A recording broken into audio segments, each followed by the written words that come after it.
I will be doing two problems, 6 and 7. For number 6, you need to do a u substitution. Let the denominator be the u.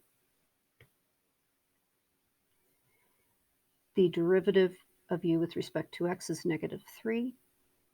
And then a little bit of algebra later, and we can replace the dx with du divided by 3, or negative 3, I should say, which eventually turns into just negative 1/3 that can be pulled out as a constant multiple times du. Then you chose for the denominator to be the u, so you write u in the denominator.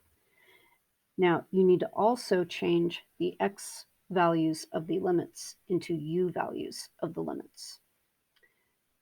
But it's very important that you know whoever starts on the bottom stays on the bottom.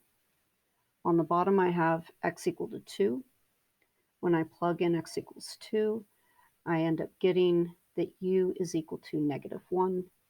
I put that u value in the lower limit. Then when I go to change the upper limit is x equals 4.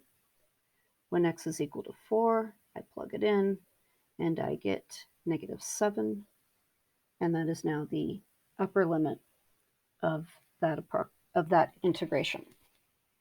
So then when I when I integrate 1 over u, I get the natural log of the absolute value of u. And so if I absolute value the negative 7 and the negative 1, we end up getting what you see here.